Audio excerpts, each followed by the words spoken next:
Hi everyone. In this second video, I want to keep talking to you about the signs in John's Gospel and the 7 aspects of each of those signs.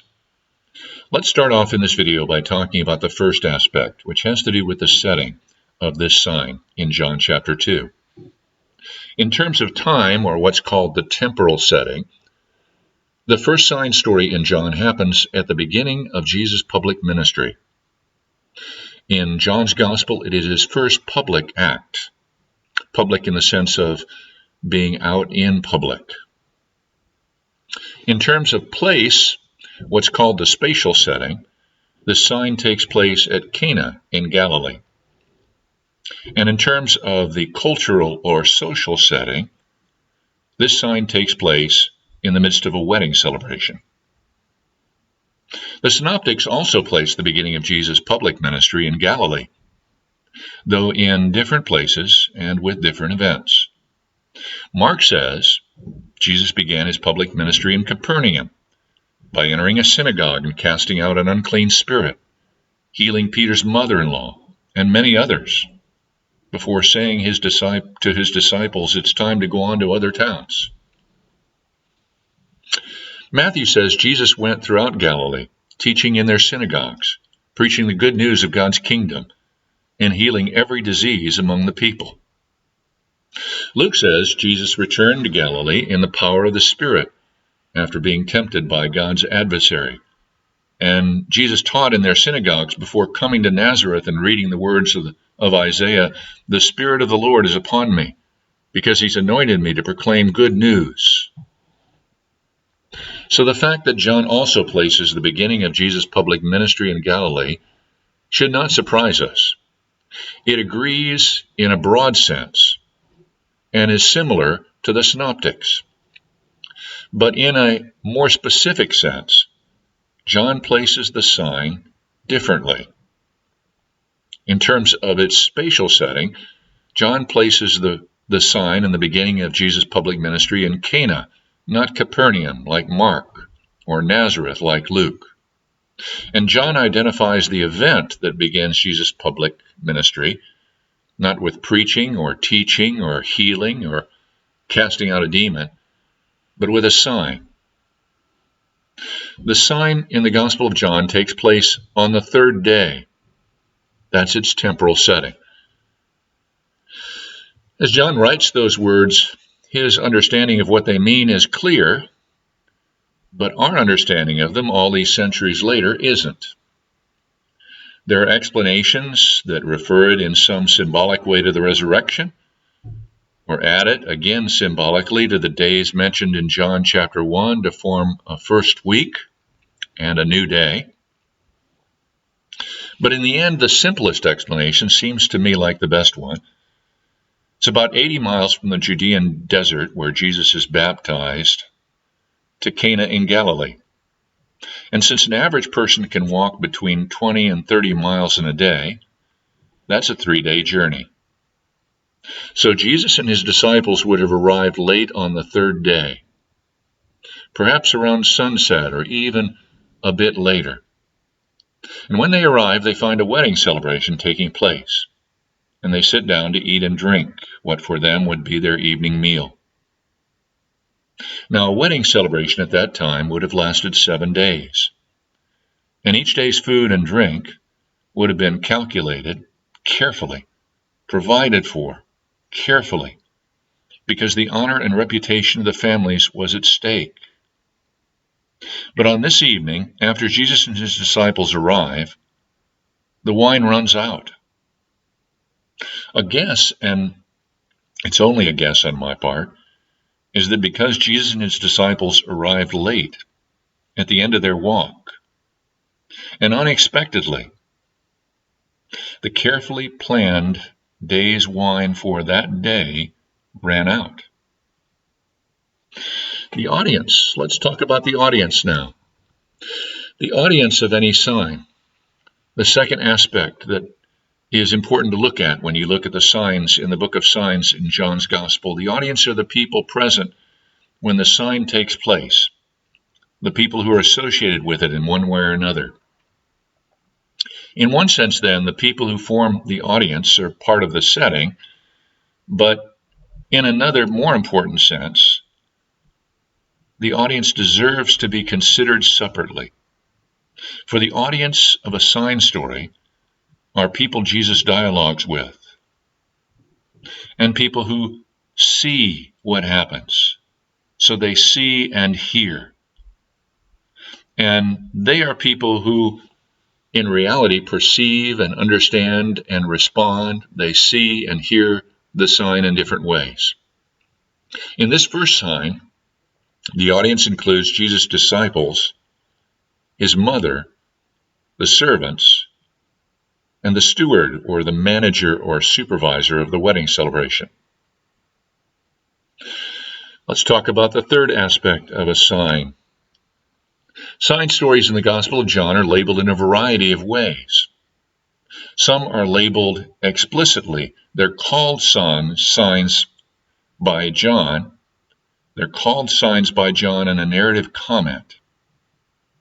Others are implied to be signs implicitly in the narrative or dialogue that surrounds the story. And some things that might or might not be signs are left for the reader to decide about. At the end of the story, this story in John chapter 2, after Jesus turns the water into wine, John labels what Jesus has done. Explicitly, he calls it a sign. In verse 11, in the first part of that verse, at the conclusion of the story, John writes, Jesus did this, the first of his signs, in Cana of Galilee. Now let's talk about the meaning of this sign. Meaning is what a sign reveals. Meaning is what a sign reveals, or at least what it has the potential to reveal. The word reveal means in Greek literally to unveil, to take a veil away. And the signs in John's Gospel unveil more than one thing, but the main thing they reveal or unveil is the truth about Jesus, his identity, his character, his power, and his relationship to the Father. Identity, character, power, and relationship to the Father. The meaning, the truth about Jesus revealed and unveiled by John to us through this narrative of Jesus' first sign is something that John does not want us to miss. So he conveys the meaning that he sees to us in the second part of verse 11. In the first part of verse 11, John writes, Jesus did this, the first of his signs, in Cana of Galilee. But then John adds 4 very important words. And revealed his glory. In terms of the world behind the text, impacting the world in the text, inside the text, through intertextuality, the words revealed and glory are full of meaning. They are hugely meaningful, hugely important, hugely theological words that are used repeatedly in the Old Testament and other Jewish literature written prior to the Gospel of John. In that literature, they describe the identity, the character, and the power of God. They describe and define God's glory. Let me say that again. In that literature, the words revealed and glory describe the identity, the character, and the power of God. They describe and define God's glory.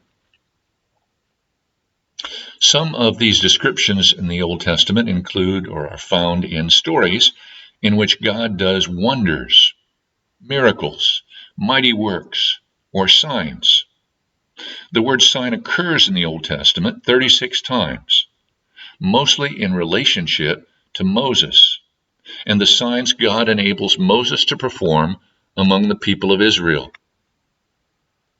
In the same way, that story and others like it reveal God's glory. And other Jewish literature and the Old Testament make that plain. In the same way that happens in the Old Testament and other Jewish literature, John wants us to understand this story in John chapter 2 as like those stories. John wants us to understand what he understood, that when Jesus turned water into wine, he revealed his glory. That's only the second time the word John has used the word glory in his gospel account so far. The other time, the first time, is back in John chapter 1, in the prologue, when John tells us that we beheld his glory, glory as of the only Son from the Father. So when we read this story, it's important to read it hearing its intertextuality, both in terms of the world behind the text and in terms of the world inside the text. Intertextuality is important in both ways. But let's go one step further. In the world behind the text, in the Old Testament, God speaks repeatedly of his relationship to Israel using the metaphor of a marriage. One example is found in Isaiah chapter 54 and verse 5, where God says, "For your Maker is your husband. The Lord of hosts is his name. The Holy One of Israel is your Redeemer. The God of the whole earth he is called." And later in John chapter 3, John writes, "Now a discussion about purification arose between John the Baptist's disciples and a Jew. They came to John and said to him, 'Rabbi, the one who was with you across the Jordan, to whom you testified, here he is baptizing and all are going to him.' John answered, 'No one can receive anything except what has been given from heaven. You yourselves are my witnesses that I said, I am not the Messiah, but I have been sent ahead of him. He who has the bride is the bridegroom. The friend of the bridegroom who stands and hears him rejoices greatly at the bridegroom's voice. For this reason my joy has been fulfilled. He must increase, but I must decrease." Notice how the words of John the Baptist in the Gospel of John in chapter 3 are spoken in the context of a discussion about purification. And of course, the 6 water jars that are mentioned in John chapter 2 are there, as John points out, for the rites of purification. Notice how that connects this text with the text in John chapter 3 in terms of the world inside the text. It also connects the text in John with the world of the first century and the laws about purity in the Old Testament, the world behind the text. And by the way, that word Jew that occurs in this text in John chapter 3 has different possible definitions in the Gospel of John. But here it clearly means a person associated with Jerusalem and the religious authority there. That explains the discussion or the argument between John the Baptist's disciples and this Jew. But more importantly, notice how Jesus is named as the bridegroom in the story in John chapter 3. Jesus is the one about to be, or in the process of being married through his life, death, and resurrection to God's people. And that word matches up with the Isaiah text that I read to you a moment ago and strongly suggests that both John the Baptist and the author of the Gospel of John knew and agreed that the Isaiah text could and should be recontextualized so that the title, Your Husband, belongs to Jesus. So do the other titles, Your Maker, the Lord of Hosts, the Holy One of Israel, Your Redeemer, and the God of the whole earth. For all those titles make sense within the story that's told in John's Gospel. And there's a third way that intertextuality brings more meaning to this sign. For wine is associated in multiple texts in the Old Testament and other Jewish literature before John with the Messianic age and with the Messiah. But that's enough to talk about meaning for now. In the next video, I want to go on and talk with you about another aspect, another feature of this sign, another one of the 7 features or aspects of the sign in John chapter 2.